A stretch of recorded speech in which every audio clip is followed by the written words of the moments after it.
মুনাফেকিটা কোথায়? এই নির্বাচন হওয়ার পরই স্বরাষ্ট্রমন্ত্রী আবার বলছেন যে আমরা ৭০ অনুচ্ছেদের বাধা তুলে দেব। তো তাহলে তুমি এই ভোটের আগে তুললা না, সেটাই তো নাই শারমিন। আমার প্রশ্নটা হলো সেই জায়গাটা যে ওই সদিচ্ছাটুকু যে আচ্ছা আসেন খুঁজি, যে তারাই প্রধানমন্ত্রীকে অলওয়েজ ভুল বুঝায়, অলওয়েজ ভুল পথে নেয়। হ্যাঁ, প্রধানমন্ত্রী কিন্তু ফেরেশতা, তখন কিন্তু কেউ আর কোনো মন্ত্রীকে গালি দিল না। সকল দোষ গিয়ে আমি কিন্তু বটতলার উকিল, আপনারাই বলতেছেন রুমিন ফারহানাকে বানাইছে, তো বানানো মানে নিশ্চয় রুমিন ফারহানা বিরাট একটা কিছু হচ্ছে আপনাদের মত অনুযায়ী। আমি কিন্তু বিএনপির চাঁদাবাজির সমালোচনা শুরু করলাম 2025-এর শুরু থেকে, বড় একটা ভূমিকা তো রেখেছে বটে। এখন আপনি যদি গ্যাস সংকট, বিদ্যুৎ সংকটের কথা বলেন, আপনি কি বলবেন আওয়ামী লীগ দায়ী? প্রধানমন্ত্রীর ইমেজ পুনরুদ্ধারের কর্মসূচি হয়েছে 6 মাসে, একটা সবজি এবং ডাল দিয়ে দুপুরের খানা। আমার তো মনে হয় প্রধানমন্ত্রীর ব্রেইন ফাংশন অনেক গুরুত্বপূর্ণ, তো আমার মনে হয় ওনার পুষ্টিকর খাবার খাওয়া দরকার।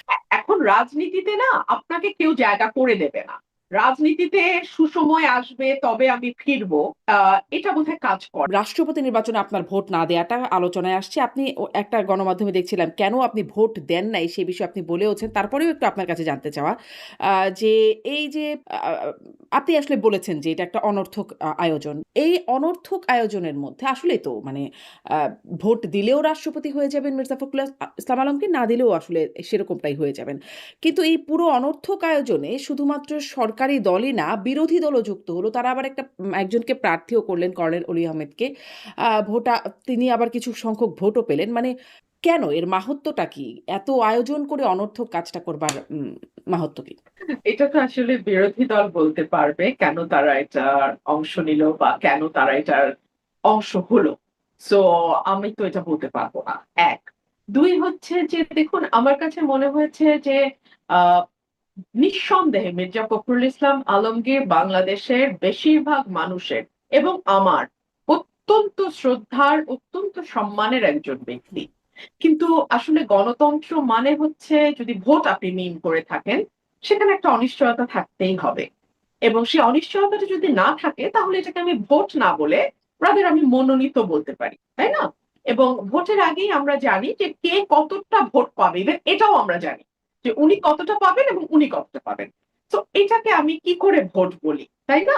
এটা একদম আমার খুবই ক্ষুদ্র জ্ঞানে আমার কিছুতেই এটা ভোট মনে হয়নি। দুই হচ্ছে যে ৭০ অনুচ্ছেদ, যেটা বিএনপি বার বার বার বার যেই প্রসঙ্গটা তুলেছে নির্বাচনের আগে, ৩১ দফা যখন দিয়েছে তখন, এবং তারও আগে যখন ভিশন 2030 তারা ডিক্লেয়ার করেছিল ব্যাক ইন 2016, তখন থেকে তারা ৭০ অনুচ্ছেদ সংশোধন করা হবে। দলের এমপিরা দলের সিদ্ধান্তের বাইরে গিয়েও তারা তাদের স্বাধীন মতামত প্রকাশ করতে পারবে, ভোট দিতে পারবে, এগুলো তারা ক্যাম্পেইন করেছে। সেই ক্যাম্পেইনের আমি একটা অংশ ছিলাম, কারণ সেই ক্যাম্পেইন আমিও করেছি 2016 সাল থেকে। আমিও বলেছি যে যেহেতু আমি তখন বিএনপির অংশ ছিলাম, আমি ৭০ অনুচ্ছেদ, আমরা যদি ক্ষমতায় যাই, বিএনপি যদি ক্ষমতায় যায়, ৭০ অনুচ্ছেদে আমরা বড় ধরনের একটা সংস্কার আনবো, যে অর্থ বিল এবং সরকারের প্রতি অনাস্থা, এরকম কিছু মেজর জায়গা ছাড়া বাংলাদেশের যে কোনো ইস্যুতে সরকারি দল হোক বিরোধী দল হোক তারা স্বাধীনভাবে তাদের ভোট দিতে পারবে। এই নির্বাচনের আগে বা এই মনোনয়নের আগে আমরা দেখলাম যে সরকারি দলের চিফ হুইপ একেবারে ঘোষণা দিয়ে বললেন যে দলের বাইরে যদি কেউ ভোট দেয় তাহলে তার সংসদ সদস্য পদ থাকবে না। তার মানে কি, তাদের এক ধরনের সন্দেহ ছিল যে দলের বাইরে ভোট যেতে পারে, দলের বাইরে দলের সদস্যরা আর কাউকে ভোট দিতে পারে। কেন তাদের এই সন্দেহ ছিল? যে তাই থেকে থাকে, তাহলে কি আমরা বলতে পারি যে দলের সদস্যদের উপরেই বা প্রার্থীর উপরেই দলের নিজস্ব আস্থা নেই, এবং তারা যে ৭০ অনুচ্ছেদের সংশোধনের কথা বলছে সেটা ইমপ্লিমেন্ট করবার মতন নৈতিক সাহস এবং স্বচ্ছতা তাদের মধ্যে নেই। তো আমার কাছে মনে হচ্ছে যে যেই ৭০ অনুচ্ছেদ নিয়ে এত আলোচনা, এত ক্যাম্পেইন, এবং আমি যার অংশ, আহ সেটা তো আসলে হলো না। তিন হচ্ছে বাংলাদেশের রাষ্ট্রপতির পদটা অনেকটাই আলংকরিক, এবং আমরা নিজেরাই এই কথাটা বহুবার বলেছি। তো এই কারণে রাষ্ট্রপতি প্রধানমন্ত্রীর ক্ষমতার ভারসাম্য আনতে হবে, আনা হবে, আনবো আমরা ক্ষমতায় গেলে, এগুলো কি দলগুলো বলেনি? বলেছে তো। কিন্তু এখন আপনি গত 6 মাসে আহ এই ধরনের কোনো আলোচনা বা এই ধরনের কোনো উদ্যোগ না দেখবেন সরকারি দল থেকে, না দেখবেন বিরোধী দল থেকে। তো এই যে একটি আলংকারিক পদে আপনি একজনকে দিচ্ছেন, না, হ্যাঁ, বিরোধী দলের পদ যার থেকে আসলে বিরোধী দল তেমন থেকে কোনো তো টুকটাক বলেই। বিরোধী দল থেকে তো জুলাই সনদ বাস্তবায়নের জন্য বলছে। আর জুলাই সনদে তো আসলে ভারসাম্য আনার বিষয়গুলো বলা আছে। ৭০ অনুচ্ছেদ, রাষ্ট্রপতির প্রধানমন্ত্রীর মানে ভারসাম্য যেটা বলছিলেন, সে বিষয়গুলো তো আছে। মানে বিরোধী দলের পক্ষ হ্যাঁ, থেকে এগুলো দাবি করে তো। এটা তো কেবলমাত্র আসলে বিরোধী দলের ইস্যু ছিল না, এটা ছিল আওয়ামী লীগের বাইরে বাকি যত দল আজকে আপনি হুম, সংসদে দেখতে পাচ্ছেন প্রত্যেকের দাবি। কিন্তু সেটা ইমপ্লিমেন্ট করবার জন্য যেই আহ সদিচ্ছাটা বা সেটাকে ইমপ্লিমেন্ট করতে বাধ্য করবার জন্য যেই চাপটা, কোনোটাই কিন্তু আমরা সেভাবে দেখছি না। হ্যাঁ, কিছু টুটকা কথা বলা হচ্ছে, হ্যাঁ করা হবে, করতে হবে, এই পর্যন্তই। আপনি দেখেন এখন পর্যন্ত কিন্তু আমরা সেই প্রেশারটা বা সেই চাপটা বা সেই সদিচ্ছাটা সরকারের তরফে আমরা দেখি নাই। তো এটা যেহেতু একটি আলংকারিক পদ, হ্যাঁ, অর্নামেন্টাল পজিশন, বাট একটা মানে head of the state, head of the মানে স্টেট দিন রাষ্ট্রপতি, এটাকে আমরা একজন মানে যিনি সকল দল মতের কাছে গ্রহণযোগ্য, অরাজনৈতিক, হুম, নিরপেক্ষ একজন ব্যক্তি, হ্যাঁ, গ্রহণযোগ্য বললে অনেকে আবার আমার সঙ্গে তর্ক তুলবেন, তবে কি উনি গ্রহণযোগ্য নন? হুম। না, আমি সেই অর্থে বলিনি, আমি বলেছি নির্দলীয়, সকলের কাছে গ্রহণযোগ্য। সকলের কাছে গ্রহণযোগ্য হলে তো রাষ্ট্রপতি পদে একজন দাঁড়াতেন, দুজন দাঁড়াতেন না। তার মানে আরেকটা দলের কাছে মনে হয়েছে না উনি না হয়ে উনি হলে ভালো, তাই না? তো আমরা যদি বিচারপতি শাহাবুদ্দিনের মতন, 1991 এর কথা বলছি, বিচারপতি শাহাবুদ্দিনের মতন একজনকে আমরা পেতাম 1996 যাকে প্রেসিডেন্ট করা হলো, তো তাহলে হয়তো যেটা সকলের জন্য গ্রহণযোগ্য, যার কোনো দলীয় হিস্ট্রি নাই, তাহলে হয়তো বেটার হতো। কারণ যেহেতু আপনি ৭০-এর বাইরে যাচ্ছেন না, যেহেতু আপনি ভোটটাকে ঠিক ভোট রাখছেন না, তো তাহলে আপনি এমন একজনকে দিন মানে এমনিই তো যিনি আপনিও আসলেই বললেন যে সকলের কাছে আপনিই তো গ্রহণযোগ্য। বললেন এটা আলংকারিক একটা পদ। ফলে রাজনৈতিক ব্যক্তি যাক, অরাজনৈতিক ব্যক্তি যাক, কি বা যায় আসে? আলংকারিক হলেও সামান্য কিছু পাওয়ার তার কাছে আছে, এবং বিশেষ করে যখন সরকার কোনো ক্রাইসিসে পড়বে, যখন কোনো জরুরি অবস্থা জারির মতন অবস্থা তৈরি হতেও পারে, যেমন 5th অগস্টের পরে একটা স্পেশাল সিচুয়েশন, একটা স্পেশাল সার্কামস্ট্যান্স তৈরি হচ্ছিল, তখন রাষ্ট্রপতির প্রয়োজনীয়তাটা বা রাষ্ট্রপতির পারফরমেন্স এর ক্ষেত্রটা কিন্তু অনেক বৃহৎ। তো সে কারণেই তখন রাষ্ট্রকে রক্ষার একটা ব্যাপার হয়, রাষ্ট্রকে রক্ষার একটা প্রশ্ন আসে। সে কারণেই আমি যে আমি এটা আমার মত, আমার সঙ্গে আপনার একমত হুম। হতে হবে না, আমার সঙ্গে বাংলাদেশের আপনি কারো আপনি কি একমত এমন হওয়ার কারো দরকার কথা নাই। বলতে পারেন অরাজনৈতিক ব্যক্তি কিন্তু সকলের কাছে গ্রহণযোগ্য? মানে ৫ই আগস্টের পরে আমরা দেখলাম ডক্টর ইউনূসের নাম এসেছিল। তিনি হয়ে গেলেন প্রধান উপদেষ্টা। এই রাষ্ট্রপতি নির্বাচনেও তার নামটা আলোচনায় ছিল। আ ফলে তিনি কি আপনার পছন্দের হতে পারতেন? বা আপনার মনে হয় কি? কে হতে পারতেন গ্রহণযোগ্য অরাজনৈতিক? এটা তো রাজনৈতিক দলগুলো মিলে আলোচনা করবে, আমি তো নাম প্রস্তাব আমি এককভাবে করতে পারি না। এটা রাজনৈতিক দলগুলো, সেই ইচ্ছাটাই তো নাই শারমিন। আমার প্রশ্নটা হলো সেই জায়গাটাতে, যে ওই ওই সদিচ্ছাটুকু যে আচ্ছা আসেন খুঁজি, আসেন বের করার চেষ্টা করি, আচ্ছা পাইলাম না, ঠিক আছে হইলো না, তাইলে আসেন আমরা ভোট দিই। কথা বুঝো শারমিন, যে আমরা প্রথমে খুঁজলাম, পেলাম না, হুম। প্রথম ধাপ। দ্বিতীয় ধাপে আসছে ভোট। ভোট যদি হয় তাহলে ৭০ এখানে প্লে করতে পারবে না রোল। তাহলে যার যার খুশি শেষে প্রার্থী দেবেন, সেই প্রার্থীকে যার খুশি সে ভোট দেবে। এই এই স্বাধীনতাটুকু এমপিদের দেওয়া উচিত ছিল, এটা আমার মত। এবং আমার আমার মনে হয়েছে যে এই প্রহসনের আসলে অংশ হওয়ার কোনো অর্থ নেই। But that doesn't necessarily mean that I don't support Mirza Fakhrul Islam Alamgir. No, not at all. I have my full respect and honour for him. আমার তার ব্যাপারে কোনো প্রশ্ন নাই। কিন্তু এটা আসলে ব্যক্তি সংক্রান্ত বিষয় নয়, কিন্তু ওইটা এটা কি একটা হলো? মানে প্রিন্সিপালের ওই যে ব্যাপার। সকলের কাছে গ্রহণযোগ্য, ওই বিষয়টা কি আসলে হলো? কারণ দেখলাম জামায়াতও মানে বিরোধী পক্ষের তারাও বিষয়টাকে এক্স্যাক্টলি। অ্যা স্বাচ্ছন্দ্যে মেনে নিচ্ছে। এমনকি আওয়ামী লীগের পক্ষ থেকেও আমি দেখছিলাম যে সাবেক প্রধানমন্ত্রীর একটা ভয়েস রেকর্ড আরকি বা একটা কথোপকথনের অংশ উনার তিনিও উনার বলছিলেন যে ভয়েসটা আমি হ্যাঁ, শুনেছি, যে উনি বলছেন যে ইউনূস সাহেবের জিভ লক লক হ্যাঁ, করছিল হ্যাঁ। প্রেসিডেন্ট হওয়ার জন্য, ভালো হয়েছে তাকে করা হয়নি। ওনার রাগটা হচ্ছে ইউনূসের হুম, উপরে, হুম, হুম। না, ওনার খুশি হচ্ছে ইউনূস হতে অন্তত পারে নাই। একজন রাজনৈতিক ব্যক্তিকে, রাজনীতিবিদকে করা হয়েছে বলে তিনি বিএনপিকে ধন্যবাদও জানিয়েছেন। সেই অংশেই ছিল। হ্যাঁ, হুম, না, দ্যাট ইজ ফাইন। আমি যদি সেটা হয় তাহলে আওয়ামী লীগ বলতে পারতো যে আমাদের মানে তাহলে সকল দল মিলে যদি মনে করতেন, আপনি বুঝেন আমি তাত্ত্বিক আলোচনা যেটা করছি, যে সকল দল মিলে যদি একটা নাম প্রস্তাব করতেন, সেটা অলি আহমেদ হোক, সেটা মির্জা ফখরুল ইসলাম আলমগীর হোক, কিংবা সেটা ডক্টর ইউনূস হোক, যেই হোক না কেন, এক হতে পারে, সেটা একটা প্রসেস, যে সকলে মিলে আমরা একটা নাম দিলাম, দ্যাট ইজ ফাইন। দুই হতে পারে, যদি সেটা না হয় তাহলে ভোটের ক্ষেত্রে কোন ৭০ অনুচ্ছেদের বাধা থাকতে পারবে না। এটা হলে হয়তো আমি নিজেই মির্জা ফখরুল ইসলামকে ভোট দিতাম, আমি ভোটটা দিতাম, কিন্তু আমার আর্গুমেন্টটা ওই জায়গাটাতে না। আমার আর্গুমেন্টটা হচ্ছে ৭০ অনুচ্ছেদের বাধাটা আপনারা কেন রাখছেন। এবং আপনি দেখেন মুনাফেকিটা কোথায়। এই নির্বাচন হওয়ার পরই স্বরাষ্ট্রমন্ত্রী আবার বলছেন যে আমরা ৭০ অনুচ্ছেদের বাধা তুলে দেব। তো তাহলে তুমি এই ভোটের আগে তুললা না কেন? মানে এই এই মুনাফেকি গুলো ভালো লাগে নাই আমার কাছে। এই সিম্পল, আর কিছু না। আর যে নতুন মন্ত্রিসভায় যারা নতুন মুখ যারা যোগ হলো, আপনার সেই সেই নতুন যোগটাকে কেমন মনে হলো যারা নতুন আসলেন? আমার কাছে মনে হয়েছে যে এটা একটা ভিন্ন রকম দৃষ্টান্ত, এবং এই দৃষ্টান্তটি আমার ভালো লেগেছে। কেন ভালো লেগেছে? যে নরমালি আমরা মন্ত্রীদের পারফরম্যান্স একবার মন্ত্রী হয়ে যাওয়ার পর সেটার কোনো আর রেটিং আমরা করি না, যে আচ্ছা অমুক অমুক মন্ত্রী ভালো করছে তো উনি থাকবেন, বা অমুক মন্ত্রী ওনার জায়গায় হয়তো অত ভালো করছেন না, তো ওনাকে আমরা সরিয়ে অন্য কোথাও দেই। এইটা কিন্তু আমরা অতীতে কখনো দেখি নাই। But for the first time এটা অন্তত একটা মানে শুরু হলো। এখন মন্ত্রীরা আরেকটু সচেতন থাকবেন বলে আমার ধারণা, যে যদি না, পারফরম্যান্স মানে গত খুব ভালো সরকার, না মানে আমি হয় আওয়ামী তাহলে লীগ সরকারের সরিয়ে সময় দেওয়া বলছি, যাবে। সেখানেও তো মন্ত্রিসভায় রদবদলের ঘটনা ঘটেছে। হ্যাঁ, কিন্তু এটা একেবারে ১৮০ দিনের মধ্যে, যেটা প্রাইম মিনিস্টার একটা বলেছিলেন যে আমি ১৮০ দিন পারফরম্যান্স দেখবো, তারপর আমি কাউকে কাউকে ইনক্লুড করব, কাউকে কাউকে এক্সক্লুড করব। So he kept his promise. ওই জায়গাটাতে আমার ভালো লেগেছে, যে ঠিক আছে ১৮০ দিন। এর মধ্যে প্রশ্ন আসতে পারে বিদ্যুৎ মন্ত্রী ইজ আ টোটাল ফেইলিয়ার, ওনাকে কেন কিছু করা হলো না। এর মধ্যে প্রশ্ন আসতে পারে বিদ্যুৎ মন্ত্রী আগেও বিদ্যুৎ মন্ত্রী ছিলেন এবং উনি সরকারকে ডুবিয়েছেন, কিন্তু ওনার অবস্থার কিন্তু কোনো পরিবর্তন হয়নি। এটা ডেফিনেটলি যিনি সরকার প্রধান আছেন উনি নিশ্চয়ই এই বিষয়গুলো বিবেচনায় নেবেন বা নিচ্ছেন। আর ইন্টারেস্টিং যেটা হয়েছে যে এখন আমাদের ডাবল ডাবল মন্ত্রী হয়েছে, যেমন তথ্যমন্ত্রী দুজন। আজকেই আমি জাগো নিউজে দেখছিলাম আপনার এখানে বসার আগে, যে এখন পর্যন্ত যিনি ভূতপূর্ব তথ্য মানে যিনি আগে তথ্যমন্ত্রী ছিলেন, উনি কিন্তু এখনো জহিরুদ্দিন স্বপন। তথ্যমন্ত্রী আছেন।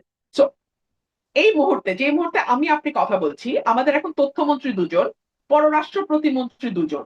তো এটাও কিন্তু ইতিহাসে নজিরবিহীন। বিরল ঘটনা, মানে একই সঙ্গে একই মন্ত্রণালয়ে দুজন মন্ত্রী দুজন প্রতিমন্ত্রী। তো আমি জানি না এটা আসলে সরকারের নিশ্চয়ই কোনো প্ল্যান আছে।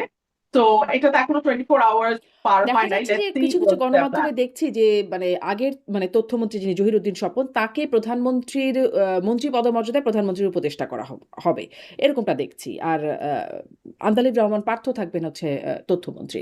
এরকম খবর আসছে। আমিও সেটা দেখেছি। হ্যাঁ। আমি দেখেছি, বাট এখন পর্যন্ত মানে আমি ঠিক এই জন্যই বললাম, যখন আপনি আর আমি কথা বলছি এই মুহূর্তে আমাদের দুজন করে মন্ত্রী আছেন। হুম।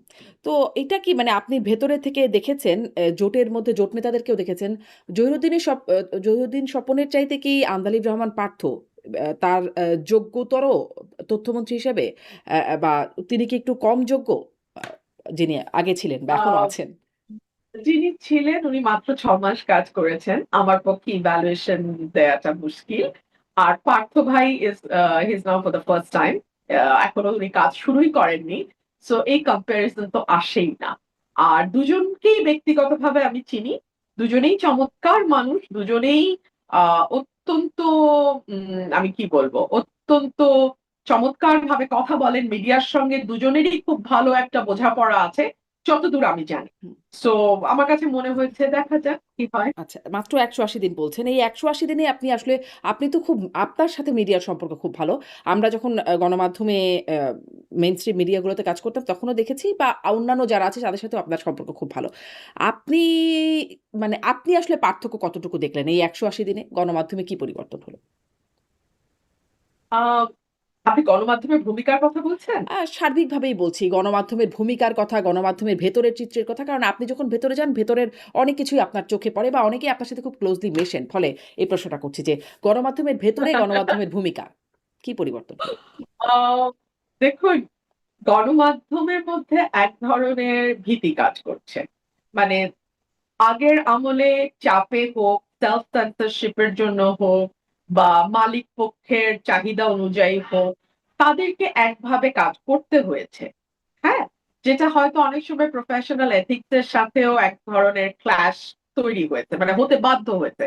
মালিক পক্ষের চাপ আছে, এজেন্সির চাপ আছে, সব মিলিয়ে গণমাধ্যম ওয়াজ আন্ডার প্রেশার। তো আন্ডার প্রেশারে তাদের কিছু কিছু কাজ হয়তো অনেক সময় করতে হয়েছে যেটা প্রফেশনাল এথিক্স এর সাথে খুব ভালোভাবে যায় না, কিছুটা বিচ্যুতি হয়। আর আমাদের মতন দেশে এটা খুব একটা আশ্চর্যের ব্যাপারও না। ঠিক আছে, সেখানে এখন আবার তাদের মধ্যে সেই ভীতিটা কাজ করছে যে এখন আমাদের আরো সুপার সার্ভিস দিতে হবে। হ্যাঁ, ওই সরকারকে আমরা যেভাবে সার্ভিস দিয়েছি এখন তো আবার একেবারে 180 ডিগ্রি ডিফারেন্ট একটা গভর্নমেন্ট। তো এখন এদেরকে আবার যতটুকু না দরকার প্রফেশনালি তার চেয়ে বেশি সার্ভিস তাদেরকে হয়তো অনেক সময় দিতে হতে পারে। একটা ভীতি গণমাধ্যমের উপর প্রথম দিকে খুবই কাজ করেছে, এটা হয়তো এখন অনেকটাই কমে আসছে।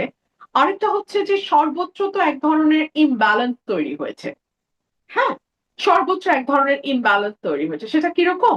সেটা হচ্ছে যে এটা আওয়ামী লীগের আমল থেকে আমরা দেখে এসেছি যে আমরা সরকার প্রধানকে বাদ দিয়ে আর সকলের হুম, সমালোচনা করব। হুম, হ্যাঁ, সেই ধারাবাহিকতাটা আমি এখনো এখনো আমি গণমাধ্যমের মধ্যে লক্ষ্য করি যে there is one savior and he is the angel or she is the angel and rest are the devils and those devils are so মানে কি বলবো so notorious যে তারাই প্রধানমন্ত্রীকে অলওয়েজ ভুল বুঝায়, হুম, অলওয়েজ ভুল পথে নেয়। হ্যাঁ, প্রধানমন্ত্রী কিন্তু ফেরেশতা। হুম, হুম, এইটা আমি আওয়ামী লীগের সময় দেখেছি and I'm now seeing the continuation of that old story. But মজাটা কি জানেন শারমিন? যখন শেখ হাসিনার পতন হলো তখন কিন্তু কেউ আর কোনো মন্ত্রীকে গালি দিল না। হুম, হুম, সকল দোষ গিয়ে শেখ হাসিনার ঘাড়ের উপর উঠলো।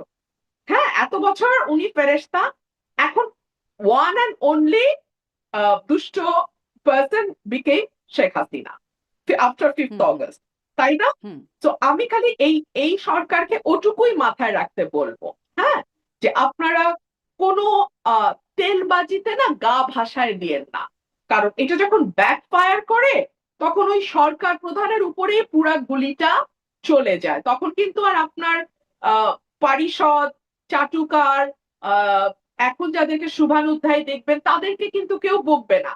তখন স্ট্রেইট অ্যাওয়ে যারা আজকে 100 টাকার খাবার নিয়ে উচ্ছ্বাস করছেন, যারা আজকে 200 টাকার শার্টকে সেলিব্রেট করছেন, যারা আজকে সাধারণ জীবনযাপন কে একেবারে বড়ভাবে উদযাপন করছেন, তারা সেকেন্ডে কিন্তু গুলিটা আপনার দিকে তাক করবে। সো আমি এটুকুই বলবো যে 5th অগস্ট থেকে শিখেন, হুম, তাই না? হুম।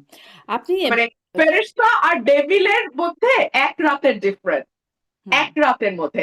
যেটা আমি ইয়েকে দেখেছিলাম শেখ রেহানা তাদের যেই অটোবায়োগ্রাফি হুম, দুই মানে শেখ হাসিনা এবং শেখ রেহানা যে করেছিলেন একটা একটা হুম, হুম। সিনেমা হ্যাঁ, হ্যাঁ। ইয়ে আপনি নামটা যদি বলেন আমি ভুলে গেছি, নামটা ডটার্স মনে টেল পড়ছে না। এরকম একটা মুভি ডটার হয়েছিল। স্টেল, অ্যাবসলিউটলি। হুম, ডটার স্টেলে বলেছিলেন যে 15ই অগস্টে আগের রাত মানে 14ই অগস্টে ওনারা যখন দেশের বাইরে ক্যান্ডেল লাইট ডিনার করছেন এবং 15ই অগস্ট যখন বঙ্গবন্ধু সপরিবারে নিহত হন, পরের দিন যে ওই বাড়িতেই তাদেরকে কি ব্যবহারের মুখোমুখি হতে হয়েছে এটা উনি নিজের মুখে বলেছেন। তো মানে ক্ষমতায় যারা থাকেন তাদের কিন্তু দিন আর রাত আকাশ হুম। পাতাল হয়ে যেতে পারে। আমি জাস্ট এটুকুই বলতে চাই। আপনি আ যখন বিএনপিতে ছিলেন তখনও বিএনপি সম্পর্কে আপনার কাছে অনেক প্রশ্ন করতাম। আপনি বিএনপিকে নানানভাবে ডিফেন্ড করতেন বিভিন্ন ক্ষেত্রে। এখন আপনি বেশ কড়া Absolutely. সমালোচনাও করেন। এখন বেশ কড়া সমালোচনাও করেন। মানে আ একটা সমালোচনা আপনাকে নিয়ে হয় বা আলোচনাও বলতে পারেন যে আপনি তো বিএনপি এই রুমিন ফারহানাকে বিএনপি তৈরি করেছে। বিএনপি এনেছে এই রুমিন ফারহানাকে। সেখানে এখন আপনি বিএনপির সমালোচনা করেন। মানে বিএনপি আপনাকে রুমিন ফারহানা বানিয়েছে এই প্রসঙ্গে আপনি কি বলবেন? আর বিএনপি রুমিন ফারহানা এখন যখন স্বার্থ পেল না, তখন বিএনপি সমালোচনা শুরু করল। আ আচ্ছা। দুটো প্রশ্ন ২ ধাপে আসি। আমাকে একটু সময় হুম, দেন শারমিন, আমি একটু নিশ্চয়ই। এলাবোরেট করি। কারণ এই কথাটা খুব শুনতে হয় তো আমাকে। আচ্ছা, যখন স্বার্থ পেল না, আ স্বার্থটা আমি পেলাম না হচ্ছে আমাদের নভেম্বরের শেষে বা ডিসেম্বরে আমাদের বোধহয় মনোনয়ন ঘোষণা হলো, হুম, তাই না? হুম। হ্যাঁ, ফেব্রুয়ারিতে ইলেকশন। ওই নভেম্বর ডিসেম্বরের হুম, মধ্যে। কিন্তু আমি কিন্তু বিএনপির চাঁদাবাজির সমালোচনা শুরু করলাম 2025-এর শুরু থেকে, আর 2025-এর শেষে গিয়ে নমিনেশন দেয়া হলো হুম। বা না দেয়া হলো। তো তাহলে আমি সমালোচনা বা বিএনপির ভুলগুলো কেন আগে থেকে বলা শুরু করলাম? আমি কি জানতাম না যেটার একটা ছাপ আমার নমিনেশনে আসবে? হুম। আমি কি জানতাম না যে এই কারণে দলের সঙ্গে আমার দূরত্ব তৈরি হবে? তো কি আমি চাঁদাবাজির কি বুঝতে সমালোচনাই পার কি আপনার জন্য কাল হয়েছিল? বড় একটা ভূমিকা তো রেখেছে বটে, আচ্ছা। যে ও শি ইজ নট দ্যাট অনুগত, যে যেই অনুগত হলে আসলে তাকে ট্রাস্ট করে কাছে এনে কাজ করা যায়। হুম। তো দলের ভিতর থেকে যখন আমাকে শো কজ করা হলো, সেটাও খুব গোপনে করা হলো, কারণ দল জানে আমি যা বলছি তা সঠিক বলছি। তো আমাকে শো কজ করলে সেটা আরেকটা সমালোচনা হবে। সেই শো কজটা খুব গোপনে করা হলো, সেটার জবাবও আমি দিলাম। 72 ঘন্টার মধ্যে আমি চাঁদাবাজির বিরাট তালিকা দিলাম। বিএনপি শুধু চাঁদাবাজি না, অন্তর্কোন্দল এবং নানান রকম আহ সংঘর্ষে জড়িয়ে পড়ছিল বিএনপি নিজেদের ভেতরে এবং জামাতের সঙ্গে, অন্য দলগুলোর সঙ্গে। সেগুলো নিয়েও আমি খুব স্ট্রংলি মিডিয়াতে কথা বলেছি, এবং সেটা আপনি এত ওয়েল ডকুমেন্টেড না আজকাল সব কথা, যে just you it's within hmm. Your finger tip. Just go and google it, ইউটিউবে যান, ইউ উইল ফাইন্ড ইট। তো এটা আমি আপনাকে ওভাবে আমার ব্যাখ্যারও দরকার নেই, আপনারা সবাই জানেন যেটা আমি করেছি। সো পাইনি বলে করেছি ব্যাপারটা তা না। এখন আসেন যে আপনাদের সঙ্গে যখন আমি টক শোতে বসেছি আওয়ামী লীগের আমলে, তখন আমি বিএনপি কে খেয়ে না খেয়ে ডিফেন্ড করেছি। কেন করেছি? হুম। করেছি বিকজ এত দুর্দশা বিএনপির জীবনে কোনোদিন আসে নাই, এবং বাংলাদেশে কোনো পলিটিক্যাল পার্টিও এত খারাপ অবস্থায় আমার সেন্স হওয়ার পর পড়ে নাই। কারণ আমি জন্মেছি 81 সালে। তো আওয়ামী লীগ যদি তাদের দুর্দশার কথা দাবি করে, সেটা 75 থেকে 81। হুম। ঠিক আছে, তো ওটা আমার জন্মের আগেকার কথা। আমার জন্মের পরে আমি কোনো পলিটিক্যাল পার্টিকে এত ভয়াবহ দুর্দশায় পড়তে দেখি নাই, যেটা আমি 13 সাল থেকে 24 পর্যন্ত বিএনপি কে দেখেছি। আর তখন তখন যদি আমি আহ গুমের বিরুদ্ধে কথা বলি, ইলেকশন ইঞ্জিনিয়ারিং এর বিপক্ষে কথা বলি, আমি যদি হিউম্যান রাইটস ভায়োলেশন নিয়ে কথা বলি, আমি যদি করাপশনের বিরুদ্ধে কথা বলি, সবগুলো কিন্তু অটোমেটিক্যালি বিএনপির পক্ষে যায়। হুম। সবগুলো অটোমেটিক্যালি বিএনপির পক্ষে যায়। সো যেহেতু বিএনপি তখন পাওয়ারে ছিল না, বিএনপি তো স্টিয়ারিং এ ছিল না। সো না, বাংলাদেশের ধরেন ইলেকশন ইঞ্জিনিয়ারিং এর কথা আপনি বললে সেটি বিএনপির মানে সেটি আওয়ামী লীগের বিপক্ষে যায় তা নিশ্চিতভাবে। বা আপনি গুম, খুন এসবের বিরুদ্ধে মানবাধিকার বিরোধী কথা মানে বিষয়ে কথা বললে সেটি আওয়ামী লীগের বিরুদ্ধে যায়। কিন্তু বিএনপির পক্ষে কি করে যায়? কারণ বিএনপিও তো আসলে তত্ত্বাবধায়ক সরকার ব্যবস্থাকে কলুষিত করার পেছনে যেটিকে অজুহাত করে ধরে আওয়ামী লীগ আসলে পুরো ব্যবস্থাটাকেই বাতিল করে দিল। সেই একই মানে কাজটা বিএনপি সেই ইতিহাসটাও অনেক আপনিও জানেন, আমিও জানি বা সবাই আসলে কম বেশি জানে। ফলে না বলি। আ আ মানে বিচার বহির্ভূত হত্যাকাণ্ড ইউ সেটিও আর বিএনপির। অ্যাবসলিউটলি রাইট হ্যাঁ, তো শারমিন, হ্যাঁ। You are absolutely right. কিন্তু টক শোতে আপনি যদি এখন 15 বছর আগের বিএনপি কি ভুল করেছিল বা অন্যায় করেছিল সেটার উপর গুরুত্ব দিয়ে কথা বলবেন, নাকি 18 সালে বসে আপনি 18 নির্বাচন নিয়ে কথা বলবেন, নিশ্চয়ই আর। বা 14তে বসে আপনি 14 নির্বাচন নিয়ে কথা বলবেন? তো ওটগুলো যখন আমি বলেছি, তখন অটোমেটিক্যালি সেটা গভর্নমেন্টের এগেইনস্টে বলতেই হবে। ইলেকশন ইঞ্জিনিয়ারিং নিয়ে কথা বলতে হলে গভর্নমেন্টের এগেইনস্টে বলতেই হবে। যেমন এখন আপনি যদি গ্যাস সংকট, বিদ্যুৎ সংকটের কথা বলেন, আপনি কি বলবেন আওয়ামী লীগ দায়ী আজকের এই গ্যাস বলছে সংকটের তো জন্য? বিএনপি তো বলতে বলছে। পারেন, সরকার তো বলছে এটি আসলে শেখ হাসিনার সরকার পলিসি। বলছে, হ্যাঁ। এটা বলা যায়। কিন্তু আপনি বলেন মানুষ কি এটা খাচ্ছে, মানুষ কি এটা মানছে, বা আমরা কি এটা বলতে পারি? সরকার বলছে বটে, কিন্তু সাথে সাথে কিন্তু জবাব আসছে। তাহলে আপনারা কি করেছিলেন? আপনারা তো গত 17 বছর জানতেন যে সরকার সেভাবে কূপ খনন করছে না। হুম। সরকার নিজস্ব জ্বালানি মানে আহ নির্ভরশীলতা তৈরির জন্য যা যা করা দরকার নিজের দেশের জ্বালানির উপর নির্ভরশীল করছে না, সৌর বিদ্যুতের উপর নির্ভরশীলতা বাড়ানোর জন্য কাজ করছে না। তো তাহলে আপনারা সেকেন্ড হিসেবে, যে আপনারা তো আসবেন, আপনারা তো জানেন যে আপনারা ক্ষমতায়, এরপরে একদিন একদিন আপনাদের প্ল্যান কি ছিল? এই প্রশ্নটা তো আসে। তো আজকে কিন্তু সমালোচনা সরকারের হচ্ছে। আপনি ব্যবসায়ীদের কথা শুনেন, আপনি সিএনজি ড্রাইভারের কথা শুনেন, হুম। আপনি সাধারণ মানুষের কথা শুনেন, আপনি পলিটিক্যাল যারা মানে হয়তো সচেতন কিন্তু কোনো সরাসরি দল করে না, হুম। আপনি তাদের কথা শুনেন, আপনি দেখবেন প্রত্যেকে সরকারকে দায়ী করছে। স্টিয়ারিং এ যে থাকে দায়টা কিন্তু তাকে কিন্তু এই নিতে হয়। ৬ মাসে কি আচ্ছা এখন এটা একটু অবশ্য ওই প্রসঙ্গটা শেষ না হতেই এটা চলে আসলো। কিন্তু সরকার কি ৬ মাসে এমন কিছু করতে পারত যার কারণে এই দুর্ভোগটা এড়ানো যেত? একটা এলএনজি টার্মিনাল ঠিক করতে যখন আপনার ১ মাস সময় লাগবে, তখন তো ওটা অটোমেটিক্যালি আপনার অক্ষমতা, অদক্ষতাকে ইন্ডিকেট করে শারমিন। আপনার আছেই সাকুল্যে ২ টা।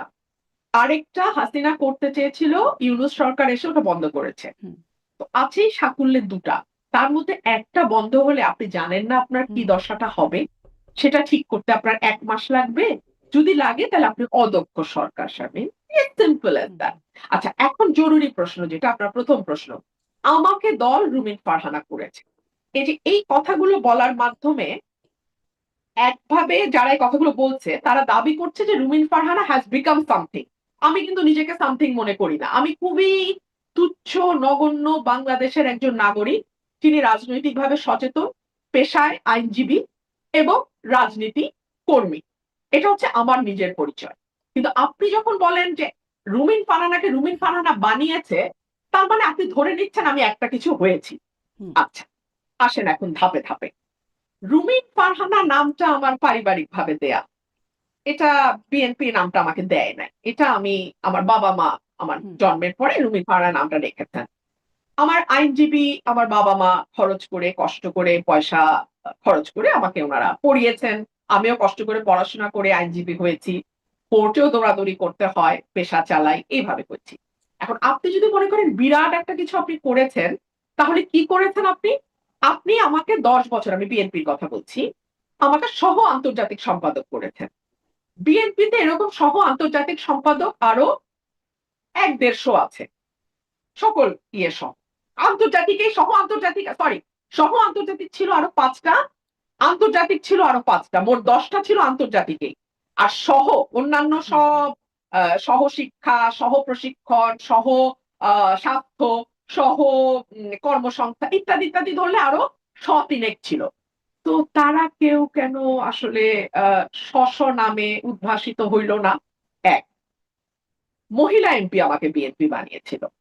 তো বিএনপির ৮১ সালের পর জন্ম হচ্ছে ৭৭। ৭৭ থেকে আজকে ২০২৬ কত হুম, বছর হলো? ৪০ নাকি না? হুম, হুম, ৫০ হুম, কত হলো? ৪৫। হুম, আচ্ছা এই ৪৫, ৪০, ৪৫, ৪৭ বছর বয়সে টোটাল মহিলা এমপি বিএনপি কয়টা বানিয়েছে? প্রায় ১০০০ হুম, খানেক। হুম, তো ১০০০ খানেকের মধ্যে কয়টা নাম আসলে আপনি বলতে পারবেন? হুম। না, মানে ব্যারিস্টার আমি রুমিন ফারহানা আপনি আমি যোগ্য। আমি কিন্তু না, না, আপনি শারমিন আমাকে একটু শেষ করতে দেন। নিশ্চয়ই। কারণ এটা তারা হুম, এত বলে শারমিন আমাকে একটু বলতে দেন। আচ্ছা।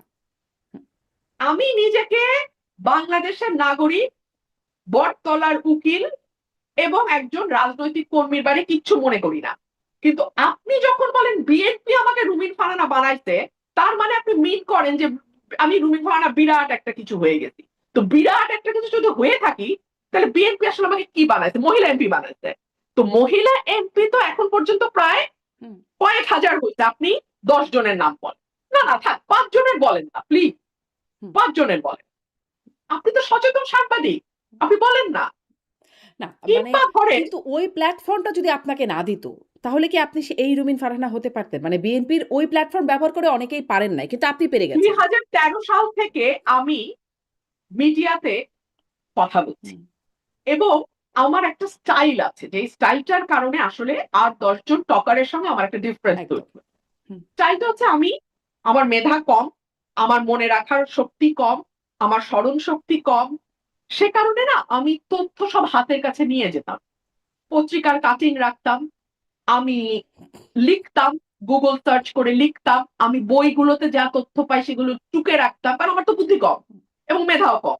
সো আমাকে এগুলো সব ডকুমেন্টেড করতে হতো। সে কারণে আমি মেধাবী টকারদের সঙ্গে আমার ডিফারেন্স হয়ে গেল কি আমি তথ্য দেখে, দেখে সংখ্যা দেখে, দেখে আমি পরিসংখ্যান দিয়ে যুক্তি দিয়ে কথা বলি। যুক্তিটা শিখেছি কারণ আমি আইনজীবী। সো এই কারণে একটা ডিফারেন্স তৈরি হয়েছে। ডিফারেন্স তৈরি হওয়ার ফলে ২০১৮ সালে যখন বিএনপি আরো ৬ জন এমপি তো গেছে। আচ্ছা আমি তো একজন মহিলা এমপি বাদ দেন না। আরো ৬ জন পুরুষ বিপুল বিক্রমে বিএনপির টিকিটে গেছে পার্লামেন্টে। তারা কেন স্বমহিমায় উদ্ভাসিত হতে পারলো না? কিংবা ধরুন আহ জিয়াউর রহমানের আমলে আপনি আমাকে বলেন তো, এমপি তো খুব তুচ্ছ ব্যাপার, প্রতি সংসদে 300টা করে থাকে, আর অলংকার ধরলে 350টা থাকে। আমি তো একটা অলংকার ছিলাম, অলংকারিক এমপি ছিলাম, তাই না? So, আপনি আমাকে জিয়াউর রহমানের আমলের আহ শিক্ষা প্রতিমন্ত্রীর নামটা বলেন তো।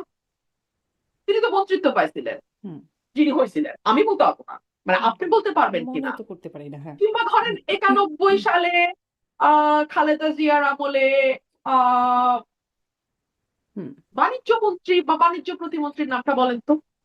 ওনারা তো মন্ত্রিত্ব পাইছেন বিএনপির কাছ থেকে, বলতে পারবেন? হুম। না, মনে করতে ভাই পারছি রে, না, হ্যাঁ। পারবেন না ভাই।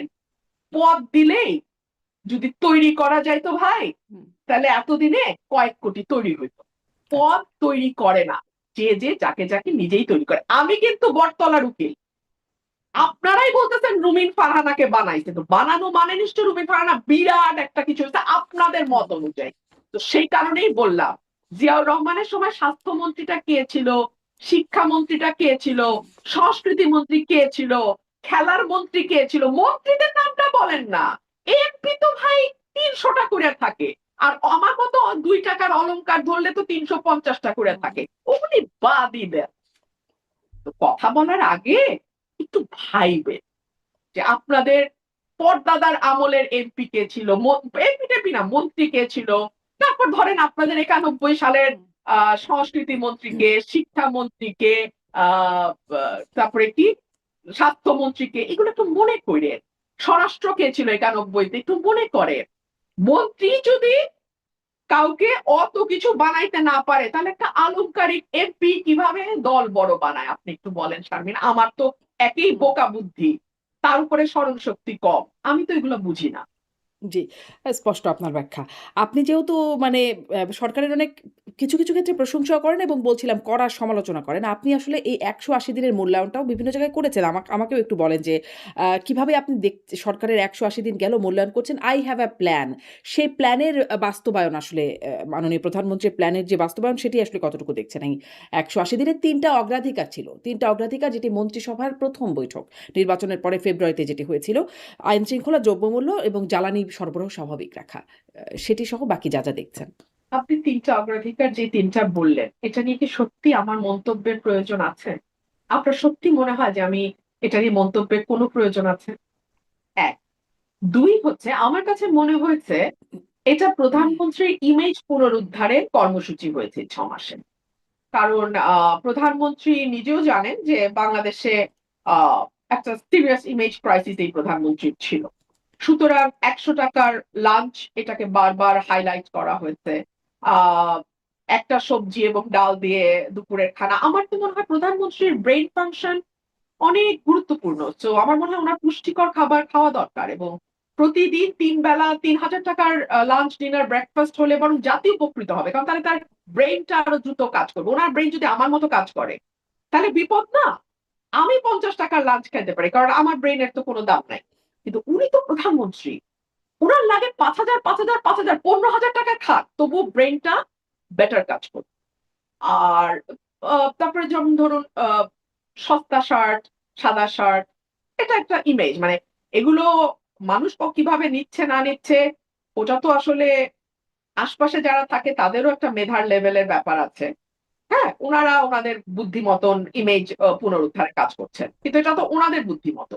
তো এটা আসলে সত্যিকার অর্থেই যারা আহ, মানে ডিসিশন, মানে আমি কি বলবো, যারা YONO the the decision maker, the society that makes the decision, the society that creates the narrative, and the society that actually decides hmm. what's going to happen and what's not, তাদের কাছে এটা কতটুকু গ্রহণযোগ্য আমি ঠিক জানি মানে না। কিন্তু এই বাট পলিসিটা এই যে 3টা ক্ষেত্র আপনি বললেন, এই হ্যাঁ। 3টা ক্ষেত্র নিয়ে আসলে কোনো কথা বলার কিছু নাই। এটা 6 মাস গেছে প্রধানমন্ত্রীর ইমেজ উদ্ধার প্রকল্প হ্যাঁ, হিসেবে। তো প্রধানমন্ত্রীর ইমেজ আসলে এই বিষয়গুলো বেশ আলোচনা হয়েছে, গণমাধ্যমেও আলোচনা হয়েছে আপনি যে বিষয়গুলোর কথা বলছিলেন। কিন্তু মানে এই পরিবর্তনটা বা এই ইমেজটা পোর্ট্রে করবার প্রয়োজনীয়তা কেন হলো? কারণ বেগম খালেদা জিয়া মাননীয় প্রধানমন্ত্রীর মা, তিনিও সফল প্রধানমন্ত্রী। তাকে যেভাবে দেখা যেত, তাকেও খুব সফিস্টিকেটেড এবং তাকে খুব পশ হিসেবেই তাকে মানে দেখা যেত নারী হিসেবে একজন। একটু ভিন্নধর্মী তার পোশাক-আশাক চলাফেরার মধ্যে একটা ভিন্নতাও ছিল বটে। তো তার সফিস্টিকেটেড মানে আচরণ, বেশভূষা সেটা কি তার জন্য কোনো রকম আ অ অনুকরণীয় না হয়ে তার বিপরীতটা যেটা সেরকম কি কিছু ছিল? কেন আসলে বর্তমান প্রধানমন্ত্রী বা তার পুত্রকে সেখান থেকে সরে খুব সিম্পলিসিটি দেখাতে হচ্ছে যে অ্যা সাদা শার্ট পরছেন? এটা আসলে উনি এবং ওনার আশপাশের মানুষ বলতে পারবে। এটা তো আমার পক্ষে বলাটা ডিফিকাল্ট। এটা তো আমি ঠিক বলতে পারব না।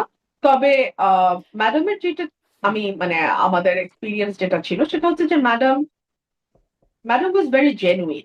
হ্যাঁ? উনাকে আসলে উনি কখনো আরোপিত মানুষ ছিলেন না।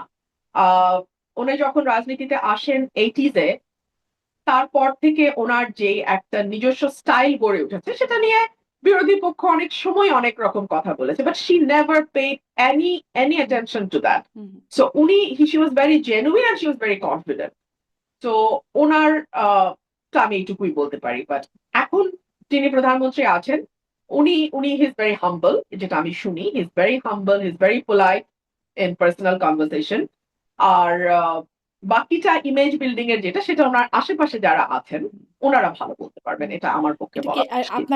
আপনার পক্ষে এটা দেখবার সুযোগ হয় নাই যে এটি আসলে মানে তিনি কি আসলেই খুব সিম্পল একজন মানুষ কিনা? কারণ তিনি আসলে বিনয়ী এটা এটা আমি আসলেই শারমিন আমি একদম বলতে পারব না। আমি হুম, জানি না কারণ আমার কোন অভিজ্ঞতা নেই উনার সাথে কাজ করার। আচ্ছা। কোনো অভিজ্ঞতা নেই কাজ করার। আপনি আম মানে আপনি সরকার খুব ইন্টারেস্টিং। আমি আপনাকে বলি শারমিন, যেদিন বেগম খালেদা জিয়া মারা গেলেন, সেদিনই তো উনার চেয়ারপারসন হিসেবে উনি কিন্তু মারা গেছেন as a chairperson of BNP. উনি কিন্তু মৃত্যুর দিন পর্যন্ত she was A hmm, chairperson. উনি মারা গেছেন ভোর সকালে 6টায় 7টায়। অন দ্যাট ভেরি ডে বিকাল 4টায় আমি বহিষ্কৃত। তো আমার তো ১ মিনিটও কাজ করার অভিজ্ঞতা নাই এই নতুন প্রধানমন্ত্রীর সঙ্গে। হুম। ১ মিনিটও না। মানে এটা কেমন করে হলো? মানে যেদিনই মারা গেলেন সেদিনই বহিষ্কৃত হয়ে গেলেন? মানে এটা আপনি দলকে সেদিন তো আসলে মানে অন্যরকম একটা অবস্থা দলে থাকবার কথা। যে চেয়ারপারসন মারা গেছেন, বেগম খালেদা জিয়া মারা গেছেন। আশ্চর্য যে দলের ওই অবস্থা ছিল না। এটা খুবই আমি বলব যে দেখুন আ দুষ্টামিরও কিন্তু একটু মানে বুদ্ধিদীপ্তভাবে দুষ্টামি করতে হয়। হুম, হ্যাঁ? হুম, আপনি দুষ্ট কিন্তু দুষ্টের মধ্যে যদি বুদ্ধিবৃত্তিক আ বিরাট দৈন্যতা থাকে তাহলে কিন্তু সেই দুষ্টামিটা খুব প্রকট হয়ে সামনে আসে। তো ২ দিন পরে বহিষ্কার করলে আসলে এমন কিছু হইতো না। That's very funny আরকি। হুম, হুম। আমি এটুকুই বলব। আচ্ছা। আ মানে দলের আসলে যে অবস্থা থাকবার কথা সেই অবস্থা ছিল না। দলের মধ্যে কি আসলে অপেক্ষা করা হচ্ছিল এরকম যে কখন এই পরিবর্তনটা হবে? সেটা দল বলতে পারবে। আমি অন্তত অপেক্ষা মানে ওই মানে আমি জানি না। আচ্ছা। I was not a part of the game. So G. I have no idea. হ্যাঁ, আপনার মানে অনেকগুলো কথাই বেশ আলোচনা। আপনি যেহেতু গণমাধ্যমে খুব সরব, আপনি কথা বলেন এবং সেগুলো খুব আলোচনায় আসে। আ একটা যেটি এখন আসছে যে শেখ হাসিনা ফিরবেন। ডিসেম্বরে ফিরবেন, সদলবলে ফিরবেন। আ আপনিও এই বিষয়ে কথা বলেছেন। আসলে কি ফেরাটা বাস্তবতা সম্পন্ন? মানে যে পরিস্থিতি দেখছেন দেশে তাতে কি শেখ হাসিনার ফেরার প্রক্রিয়া কি হতে পারে বলে আপনি মনে করেন? আপনি একজন আইনজীবীও বটে। আসলে এখানে একটা প্রক্রিয়াগত ব্যাপারটা কেমন সেটি একটা বিষয় এবং তিনি যদি সত্যিই ফেরেন, সেটি কি দেশের জন্য ভালো হবে? আ দেখুন আমি আপনাকে বলি, আমি কিন্তু এই প্রশ্নের উত্তর অনেকবার দিয়েছি এবং প্রতিবারই আমি বলেছি যে আমার সাধারণ জ্ঞান বা কমন সেন্স যেটা সেটা বলে যে উনি ফিরবেন। কেন ফিরবেন? উনি যদি না ফেরেন তাহলে এই দলটি আ ছিন্ন-ভিন্ন হয়ে যাবে। হুম, অলরেডি দলের নেতাকর্মীরা ভীষণ রকম হুম, মানে দুর্দশার মধ্যে আছে। আমি তৃণমূলের কথা বলছি। নেতাকর্মী বলতে কিন্তু মন্ত্রী, এমপিদের কথা বলছি না। তৃণমূল একদম মানে খুবই দুর্দশার মধ্যে আছে ১। ২ হলো আল্লাহ না করুক উনার বয়স হচ্ছে। হুম, উনি যদি দেশের বাইরে মারা যান, পৃথিবীর অন্য কোনো দেশে মারা যান, বাংলাদেশের বাইরে, তাহলে that will be the end of the story এবং ইতিহাসে শেষ হিসেবে লেখা থাকবে যে উনি একজন পলাতক হুম, প্রধানমন্ত্রী, স্বৈরাচার প্রধানমন্ত্রী হিসেবে উনার মৃত্যু হয়েছে। এই বাস্তবতাটা উনি মানবেন কিনা? এই চয়েসটা উনাকে নিতে হবে। স্পষ্ট। আর তার জন্য, ৩ তার দলের জন্য তার ফেরাটা জরুরি। কিন্তু ফেরাটা বাস্তবতা একদম। সম্পন্ন কিনা? এখন রাজনীতিতে না আপনাকে কেউ জায়গা করে দেবে না। রাজনীতিতে সুসময় আসবে তবে আমি ফিরবো। এটা বোধহয় কাজ করে না। সুসময়টা বা রাস্তাটা আপনাকেই তৈরি করতে হবে। এটাই হচ্ছে বাস্তব। হুম। হ্যাঁ? তো আমার মনে হয় যে সেই জায়গা থেকে আমার যতদূর মনে হয় যে এটা আমি আপনি যতটা না বুঝবো, তার চেয়ে যিনি দলের প্রধান শেখ হাসিনা এবং যার রাজনৈতিক অভিজ্ঞতা আপনার আমার চেয়ে কয়েক গুণ বেশি, রাষ্ট্র পরিচালনার অভিজ্ঞতা, বিরোধী দলে থাকার অভিজ্ঞতা, সরকারি দলও না, বিরোধী দলও না, মাঠের বিরোধী দল হিসেবে অভিজ্ঞতা, সবকিছুই আমাদের চেয়ে অনেক বেশি। সো এই ক্যালকুলেশন যেটা আপনার আমার আছে তার চেয়ে বেটার ক্যালকুলেশন নিশ্চয়ই তার কাছেও আছে। এবং আরেকটা যেটা ব্যাপার যে এই দেশটার পেছনে উনার ফ্যামিলির যে একটা বিরাট ত্যাগ, 15th অগস্টের কথা আমি বলছি। এবং বাংলাদেশের অভ্যুদয়ের পেছনে তাদের দলের এবং তার পরিবারে তার পিতার যে অবদান, সেগুলোকে যদি ধরে রাখতে হয় তাহলেও কিন্তু উনাকে ফিরতে হবে। আর ফেরাটা শেখ হাসিনার জন্য যতটা প্রয়োজন মানে এই সকল কিছু বিবেচনায় উনার মন্ত্রী, এমপি তাদের জন্য কিন্তু এটা অত প্রয়োজন না। মন্ত্রী আসবে, মন্ত্রী যাবে। কিন্তু শেখ হাসিনার জন্য তার পরিবারের সম্মান, তার দলের অস্তিত্ব, তার নিজের ত্যাগ, তার নিজের সংগ্রাম, তার নিজের দলে থাকা মানে সরকারে থাকা, বিরোধী দলে থাকা, সকল কিছু তার 46 ইয়ার্স এর যে হিস্ট্রি তার নিজের, সকল কিছুর বিবেচনায় কোনো কেউ যদি নাও আসে, হুম। শেখ হাসিনার সম্ভবত আমার যেটা হিসাব যে উনি হয়তো আসবেন। আচ্ছা। কিন্তু আসার কোনো প্রক্রিয়া মানে সেটি আমি আমার অনুষ্ঠানে আওয়ামী লীগের অনেক নেতারাও কথা বলেন। আমি তাদেরকে জিজ্ঞাসা করেছি। তারাও আসলে বলতে পারেন না যে কিভাবে। জিজ্ঞাসা করলে কখনো, কখনো বলেন টাইম উইল সে। আ কোনো প্রক্রিয়া আসলে বোঝা যাচ্ছে না। না, না, এটা না বোঝার কি আছে তাও আমি বুঝতে পারছি না। বাংলাদেশ সরকার তো ব্যাকুল। তারা ভারতেও যাবে না যদি না শেখ হাসিনাকে বাংলাদেশে আনা হয়। তার মানে ভারত তার মানে পথ চেয়ে আছে। বাংলাদেশ সরকার রীতিমতো পথ চেয়ে আছে যে কবে শেখ হাসিনা আসবেন।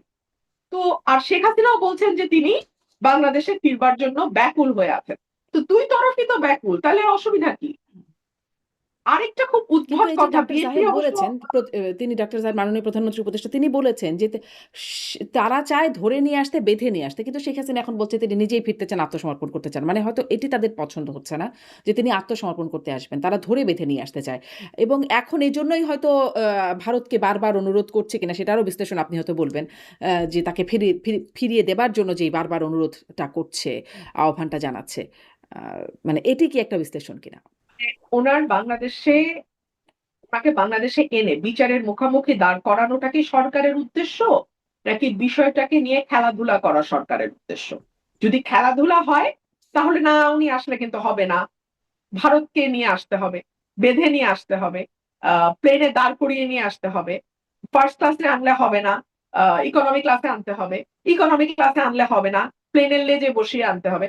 মানে ইত্যাদি ইত্যাদি নাটক করাই যায়। মানে এখন আপনার উদ্দেশ্য নাটক করা হলে তো আপনি সারাদিন নাটক করবেন। যেমন ধরেন আহ আমি একটা টক শোতে বলেছিলাম যে ৫ জন ভালো সংস্কৃতি কর্মীর নাম বলেন যারা বিএনপি করে। ৫ জন ভালো গায়কের নাম বলেন, রবীন্দ্রসঙ্গীত শিল্পীর নাম বলেন যারা বিএনপি করে। ৫ জন ভালো নজরুল সঙ্গীত গায় বিএনপি করে নাম বলেন। ৫ জন ভালো নৃত্যশিল্পীর নাম বলেন। ৫ জন ভালো অভিনেতার নাম বলেন, ৫ জন ভালো কবির নাম বলেন, ৫ জন ভালো লেখকের নাম বলেন, ৫ জন ভালো সাংবাদিকের নাম বলেন।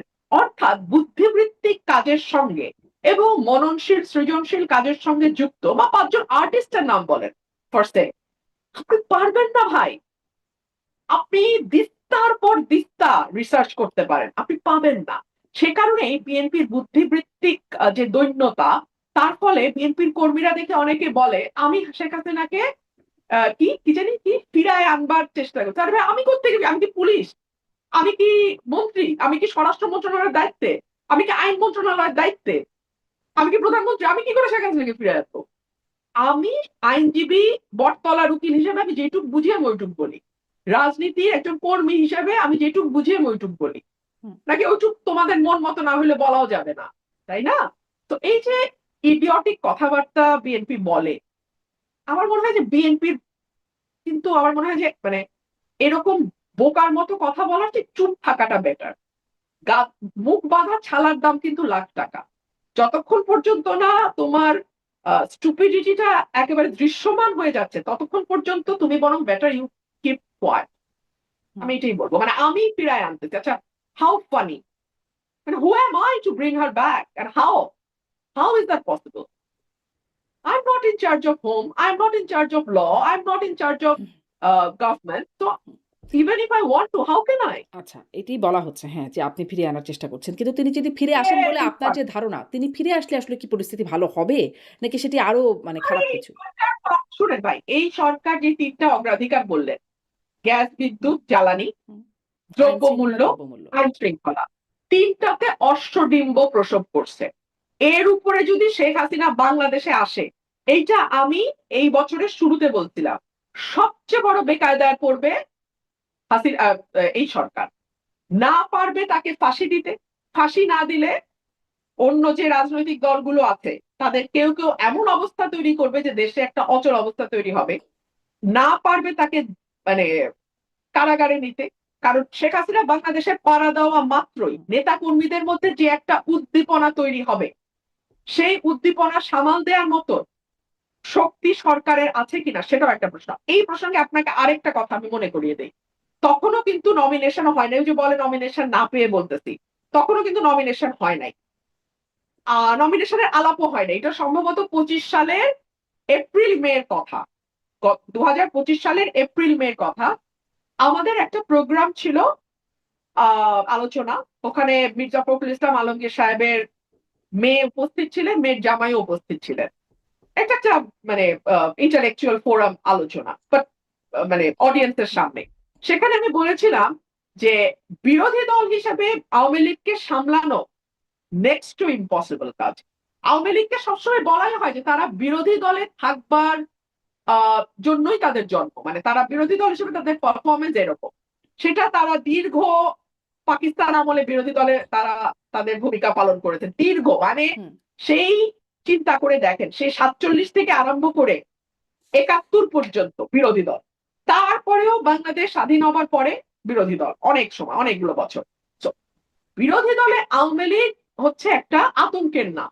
তো শেখ হাসিনা যদি বাংলাদেশে ব্যাক করে এবং ওনার নেতা কর্মীরা তাতে যেভাবে একটা উজ্জীবিত হয়ে পথে নামবে বা ইয়ে করবে, এই পুলিশ আর এই ইয়ে দিয়ে আপনি তাকে সামাল দিতে পারবেন? আপনি তো মাইনাস আওয়ামী লীগই দেশ সামলাইতে পারতেছেন না, আইন শৃঙ্খলা সামলাইতে পারতেছেন না, কোনো কিছুই সামলাইতে পারতেছেন না। তো প্লাস আওয়ামী লীগ যখন মাঠে বিরোধী দল হিসেবে থাকবে, অবস্থা কি দাঁড়াবে আপনি একটু মানস পটে কল্পনা করেন তো। হুম, আমি এটুকুই বললাম। হুম। তাহলে আর কি আসলে হবে না হবে তাহলে কেন আমার আসলে বোঝা যাবে। সরকার এত বারবার মানে শেখ হাসিনাকে ফেরানোর আবেদন করছে? আপনি অবশ্য নাটক শব্দটাও ব্যবহার করছিলেন। কারণ এইটা প্রশ্নটা এভাবে করবার একটা বিশেষ কারণ হচ্ছে ধরেন ১৪-১৫ তারিখের মানে খবরের কাগজগুলো যদি দেখি তাহলেও দেখছিলাম যে তারেক রহমান ভারতে যাচ্ছেন, প্রধানমন্ত্রী যাচ্ছেন সেরকম প্রস্তুতি চলছে বা প্রস্তুতি শেষের দিকে এরকম নানান রকম আলোচনা, সময়টাও নিয়ে আলোচনা হচ্ছিল। কখনো ২১শে আগস্টের কথা হচ্ছিল বা ১ম মানে এই সপ্তাহের মধ্যে যাবেন এরকম খবর আসছিল। তারপরে দেখা গেল যে এনসিপির নেতারা নাহিদ ইসলাম, আসিফ মাহমুদ, সজীব ভুঁইয়ারা তারা বেশ শক্ত ভাষায় বললেন যে তিনি যেতে পারবেন না। গেলে দেশের মানুষের সাথে গাদ্দারি হবে। এরকম কথা বললেন এবং তারপরে দেখা গেল আসলে পররাষ্ট্র মন্ত্রণালয় থেকেও বলা হচ্ছে যে তারেক রহমান যাবেন কিন্তু তার জন্য শর্ত হচ্ছে শেখ হাসিনাকে ফিরিয়ে দিতে হবে। মানে সহায়ক পরিস্থিতি হলে তিনি যাবেন। এরকম একটা কথা বলা হলো। আ আসলে তিনি ভারতে যাবেন। ভারতে যাওয়ার জন্য শর্ত কি আসলেই শেখ হাসিনা ফিরিয়ে দেওয়া?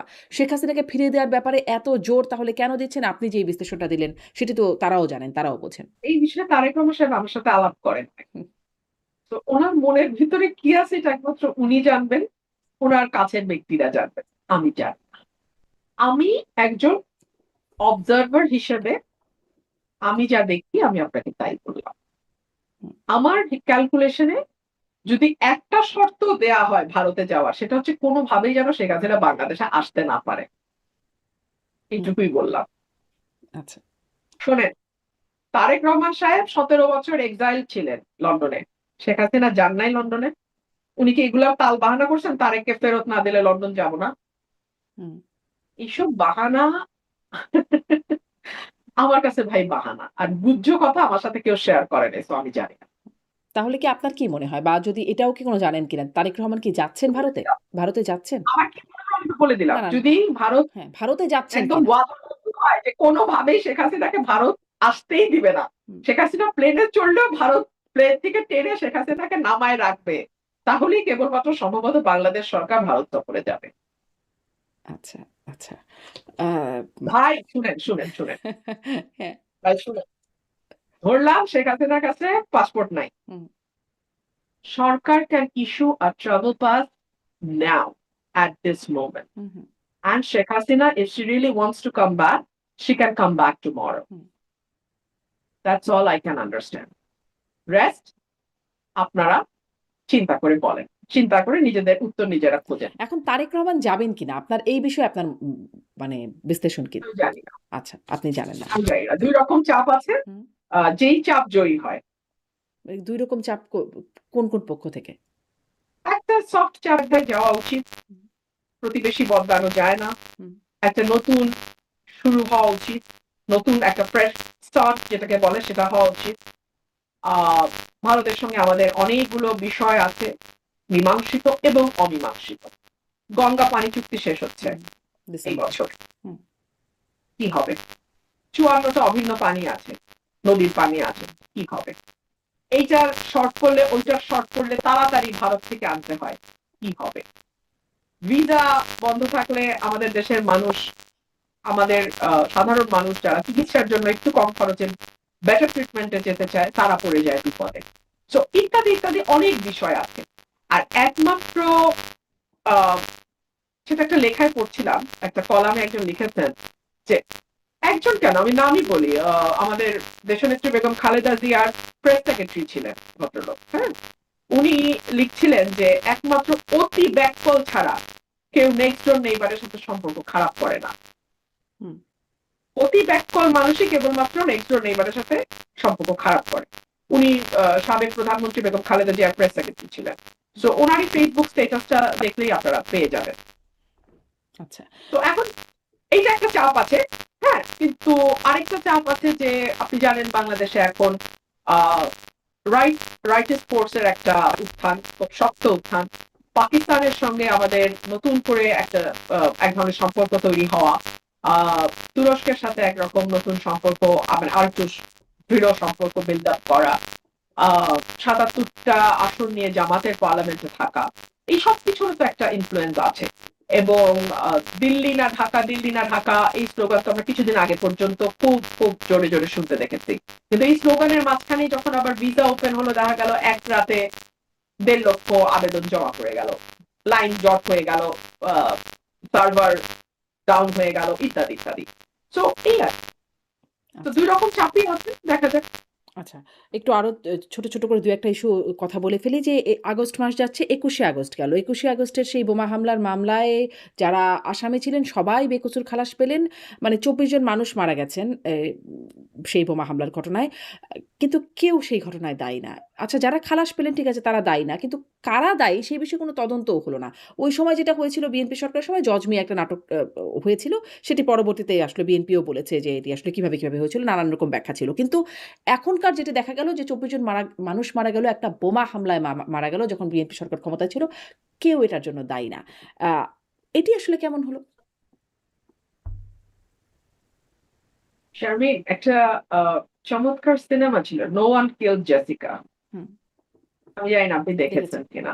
জেসিকা নামের একটা মেয়ে খুন হয় এবং হুম, আসামি পাওয়া যাচ্ছে না। তো 'নো ওয়ান কিলড জেসিকা'। আ দেখুন, এটা ২১শে আগস্ট হত্যাকাণ্ডটি এটি বাংলাদেশের রাজনীতির মোড় পরিবর্তন করা একটা ঘটনা আমি বলব। ২১শে অগস্ট ২১শে অগস্ট যদি বাংলাদেশে না ঘটতো, আমি জানি না বাংলাদেশের রাজনীতি যেটা আ ৯১ তে শুরু হয়েছিল, একটা মোটা দাগের গণতন্ত্রের রাজনীতি। যে ৫ বছর এই দল ভোটে থাকবে, তারপরে বিরোধী দলে যাবে, আবার ভোটে আসবে, আবার যাবে। এই ধারাটা চালু থাকতো কিনা এই প্রশ্ন থাকে। বিকজ ২১শে অগাস্ট আওয়ামী লীগের মধ্যে এমন একটা ভীতি তৈরি করেছিল বলে আমার ধারণা, আবারও বলছি আমার ধারণা, হুম, যে বিরোধী দলে গেলে তো নির্বংশ হবার সম্ভাবনা তৈরি হয় এই দেশে।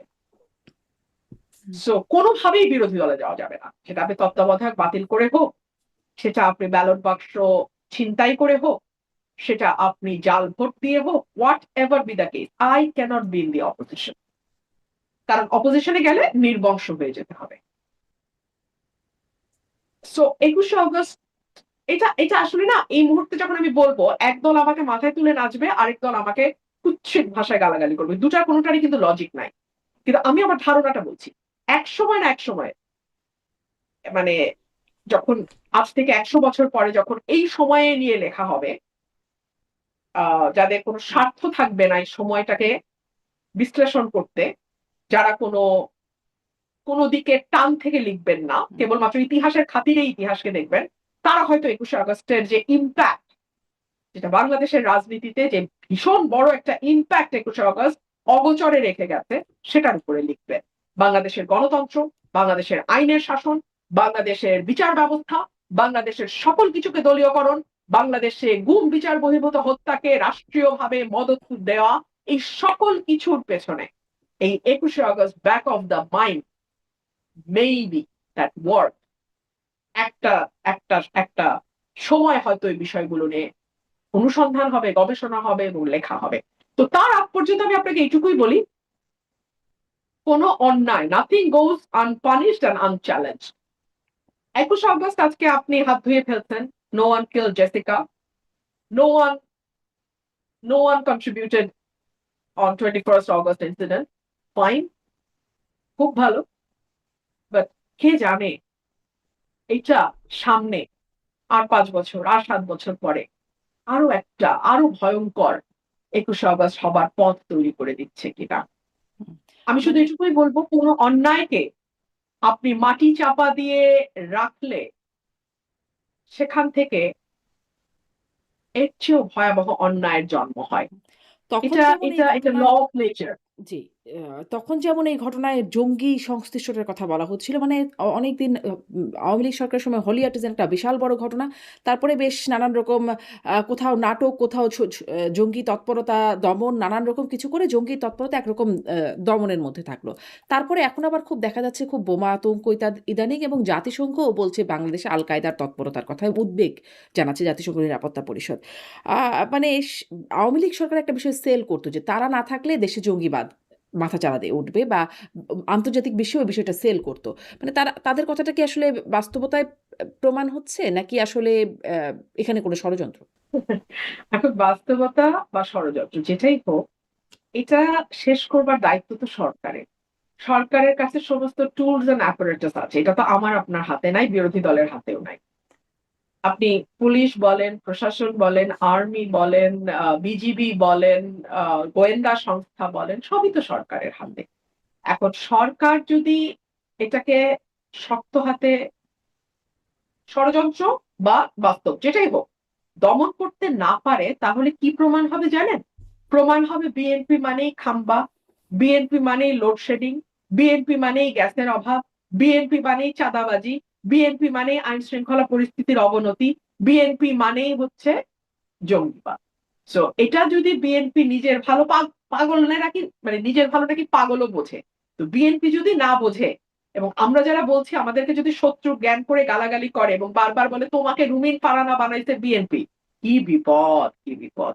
মানে নিজের ভালো তো পাগলও বোঝে। আমি শুধু এইটুকুই বলবো, বিএনপি যদি এই জায়গাগুলোতে স্টিয়ারিং এ বসে নিজেদের এই কালিমা মোচন করতে না পারে, যেটা 1 থেকে 6 যে কালিমা ছিল সেটা যে রিপিটেশন আমরা আবার এই 2026-এর পর থেকে দেখতে পাচ্ছি, তাহলে কিন্তু 100 টাকার লাঞ্চ, 200 টাকার শার্ট, 300 টাকার মানে গাড়ি বহর, সরকারি গাড়ির তেল নেব না, এগুলো কিন্তু আপনাকে 10% বেতন সরকারি খাজানায় জমা দেওয়া আর খাল খনন, এটা কিন্তু আপনাকে রক্ষা করতে পারবে না। মানুষ কিন্তু অনেক স্মার্ট হয়ে গেছে। আপনি আপনার টিম সহ 2001-এ পড়ে থাকতে পারেন, বাট এটা কিন্তু 2026। তখন কিন্তু মানুষের হাতে সেলফোন ছিল না। তখন কিন্তু যে কেউ রাস্তায় দাঁড়ায়, একটা দোকানি কিংবা একটা নিম্ন মধ্যবিত্ত মানুষ যে বাজারে গেছে, কিংবা হুম। একজন সিএনজি ড্রাইভারের মতামতটা ঠাস ঠাস করে এরকম নিয়ে নিয়ে ফেসবুকে ছাড়তে পারতো না 2001 সালে। এখন কিন্তু পারে। তো আপনাকে বুঝতে হবে সময় পাল্টে গেছে। আরো একটু এই কথাটা জিজ্ঞাসা করি যে সম্প্রতি দেখলাম মানে বিষয়টা নিউজ ফিডে বেশ আসছে সামাজিক যোগাযোগ মাধ্যমে বিশেষ করে যে আহ, সাবেক শিক্ষামন্ত্রী পররাষ্ট্রমন্ত্রী দীপুমণি তার স্বামী মারা গেছেন তিনিও একজন ব্যারিস্টার আইনজীবী তিনি মারা গেছেন তাকে প্যারোলে মুক্তি দেওয়া হয়েছে মুক্তি থেকে মানে সেখান থেকে তিনি আবার জেলখানায় গিয়ে ঢুকেছেন দীপুমণি না শুধু আরো মানে আওয়ামী লীগের যারা মন্ত্রী ছিলেন বা নেতারা ছিলেন তাদের আসলে সবারই কম বেশি এই অবস্থার মধ্যে দিয়ে যাচ্ছে যখন বিএনপি যখন বিরোধী দলে ছিল আওয়ামী লীগ যখন ক্ষমতায় ছিল বিএনপি নেতাকর্মীরাও এরকম নানান রকম তারা এরকম মিথ্যা মামলা, ভুয়া মামলা, হয়রানিমূলক মামলার শিকার হয়েছে এবং হয়রানিও হয়েছে। অবিচার হয়েছে। তো এখন কি সুবিচার হচ্ছে? আমি তো বলি old wine in new bottle, nothing has change. Hmm. কিচ্ছু বদলায় নাই, কিচ্ছু বদলায় নাই। সেই ভিকটিম এজাহারে বদলেছে। হ্যাঁ, ভিকটিম বদলেছে। ভিকটিম বলতেছে, হ্যাঁ হুম। ভিকটিম বলতেছে। এখন আমার ভয়টা কি, an eye for an eye will make the entire society blind। এবং এই যে এখন হচ্ছে, আওয়ামী লীগ আবার হুঙ্কার দিচ্ছে এসে একটা একটা করে দেখে নেব। হুম, হুম, হ্যাঁ, তারা নিজেরাই বলে ফেসবুকে, আপনি খুলেন কমেন্ট গুলো দেখেন যে আমাদের বাড়ি পুড়িয়েছে, পাড়া সহ জ্বালিয়ে দেব, গ্রাম সহ জ্বালিয়ে দেব। তো এই জল এই অগ্নিকুণ্ডেই আমরা থাকবো। আর আপনারা যারা কোনো মতে বিদেশে চলে যেতে পারছেন, আপনারা জীবনটা নিয়ে বেঁচে গেছেন। আর আমরা যারা বাংলাদেশে জন্মাইছি এবং বাংলাদেশে আসি, আমরা এই আগুনে পুড়েই মরবো। এইটুকুই আমি বলবো, আর কি বলবো বলেন, আমার আর এর বেশি কিছু বলার নাই। একটা একটা নতুন আশা, একটা নতুন স্বপ্ন, সেই স্বপ্ন 100 টাকার লাঞ্চ আর 200 টাকার শার্টে আটকায় গেল। এই স্বপ্নটা তো দেখি নাই রে ভাই। হুম। আমরা তো আরো বড় স্কেলে স্বপ্নটা দেখছিলাম, আরো বিস্তৃত পরিসরে একটা বেটার বাংলাদেশের স্বপ্ন দেখছিলাম। নসিব খারাপ, এই বলি। নসিব খারাপ। আপনার আচ্ছা এই প্রশ্নটাও একটু করি। যেহেতু মানে একই আপনি বলছেন old wine in new bottle. আপনি আইনজীবী। আপনার কাছে কি ইনারা কেউ আসেন যারা আসলে এখন অবিচারের শিকার আসেন? বা আপনি তাদেরকে কোনো রকমভাবে আইনি সহায়তা দিবেন যদি তারা আসে? না, ইন্টারেস্টিংলি আমার কাছে কিন্তু কোনো পলিটিক্যাল মামলা এখন পর্যন্ত আসে নাই। কোনো হুম, পলিটিক্যাল মামলা এখন পর্যন্ত আসে নাই। আমার যেটা আরো আরো ইন্টারেস্টিং শারমিন, আমার আমার নেতাকর্মী যারা মানে হাসের ইলেকশন যারা করছে, রুমিন ফারহানার ইন্ডিপেন্ডেন্ট ক্যান্ডিডেটের ইলেকশন যারা করছে, তাদেরকে হরে ধরে মামলা দেওয়া হচ্ছে, হরে ধরে মামলা দেওয়া হচ্ছে, এবং সেগুলার জামিন করতে করতেই আমার অর্ধেক দিন পার হয়। হুম, কিন্তু ওই আগের সরকারের কারো না, ওদের কোনো মামলা আমার কাছে এখন আসে নাই। হুম। মানে যদি আসে আপনি নেবেন? আমি দল হিসেবে তো মামলা দেখবো না, আমি দেখবো যে মামলায় হুম, সাবস্ট্যান্সটা কি। মামলার এখন যদি এখন ধরুন আহ, মানে একজন প্রফেসরের বিরুদ্ধে হত্যা মামলা হয়, হুম। ইউ আন্ডারস্ট্যান্ড, মানে এটা সাবস্ট্যান্স কি দাঁড়ায়, তাই না? প্রফেসর, তো খেলোয়াড়, সে, সঙ্গীত শিল্পী সবার বিরুদ্ধেই হত্যা মামলা হ্যাঁ আছে। হ্যাঁ, আমি জাস্ট একটা এক্সাম্পল দিচ্ছি আর কি। হ্যাঁ, তো আসে, এবং প্রথমে তো প্রাথমিকভাবে যেটা আসে সেটা হচ্ছে জামিনের আবেদন। জামিন কিন্তু খালাস না, হুম, জামিন হচ্ছে একটা ইন্টারিম রিলিফ। মামলা চলমান থাকবে, যদি সাজা হয় আপনি কারাগারে যাবেন। এবং মানে জামিনটা কিন্তু একটা অধিকার, হুম, জামিনটা আদালতের একটা ডিসক্রিপশন। এখন আমার কাছে কোনটা ভয় লাগে জানেন, আমাদের আদালতগুলোর উপর সরকার তাদের পিপি, এপিপি, ডিএজি, এজি দিয়ে নজর রাখে যে কোন কোর্ট জামিন দিচ্ছে, বেশি বেশি রিলিফ কোন কোর্ট দিচ্ছে, সেই কোর্টের পাওয়ার চেঞ্জ করে দেওয়া হয়। সেই কোর্টে অ্যাটর্নি জেনারেল এসে ওপেনলি ধমকায় দিয়ে যায়। ধমকায় মানে এই আপনি বেল দিচ্ছেন কেন, এরকম তো না। ধমকানোটা হয় ঘুরিয়ে ধমকানো। এগুলো আমার আমার নিজের চোখের হুম, সামনে আমি ঘটতে দেখি আজকাল। এগুলো আমি আমার 25 বছরের প্র্যাকটিসে দেখি নাই স্বামী। জজ সাহেবরা এখন ভয়ে থাকেন, আমি আমি উচ্চ আদালতের কথা বলছি, হুম, ওনারা এখন ভয় থাকেন জামিন দেবেন কি দেবেন না। আমি আমি ইন্টারিম রিলিফের কথা বলছি। আগে তো খালাস হতো বা কনভিক্টেড হতো রাজনৈতিক পরিচয় দেখে। হুম, হ্যাঁ, বড় নেতা হইলে কনভিক্টেড, মিথ্যা মামলায় সাজা দিত। কিন্তু এখন তো জামিনটা পর্যন্ত ডিসাইডেড হয় এজি, ডিএজি, এজি এদের চোখের ইশারায়। যেটা ভয়ঙ্কর না ব্যাপারটা, এটা আরো বেশি পিছনে যাচ্ছি আমরা। রুমিন ফারহানা, শেষ করব কিন্তু শেষ করার আগে আপনার রাজনৈতিক পরিকল্পনা কি? মানে বিএনপিতে ছিলেন, আ সেখান থেকে চলে আসলেন, স্বতন্ত্র নির্বাচন করলেন, এমপি আপনি হলেন আবারও। তার সামনে আপনার রাজনৈতিক পরিকল্পনা কি? আমি মানুষের সাথে ছিলাম, মানুষের সাথে আছি, মানুষের সাথে থাকি। আজকে যদি আমার কথা কোনো দলের ভালো লাগে, আপনি নিশ্চিত থাকেন তারা ক্ষমতায় আসার পর আমার কথা তাদের সবচেয়ে বেশি তিতা লাগবে। আজকে যেমন বিএনপির তিতা লাগছে, হুম, আওয়ামী লীগ যদি কখনো ক্ষমতায় আসে আওয়ামী লীগেরও আমার কথা সমান তিতা লাগবে। হুম। সো আমি আপনি সর্বদা মানুষের বিরোধী সাথে দল। আমার কাছে রাজনীতিবিদ হওয়াটা খুব গুরুত্বপূর্ণ, আমি রাজনীতিবিদ হয়ে উঠতে চাই। জি। এবং আমি ভবিষ্যতে প্রশ্ন যদি আমাকে করেন, আমি আপাদমস্তক বিশ্বাসী মানুষ। আমি তকদিরটা এক্কেবারে আল্লাহর হাতে আমি বিশ্বাস করি। তো আল্লাহ আমার ভাগ্যে যা লিখে রেখেছেন তাই হবে।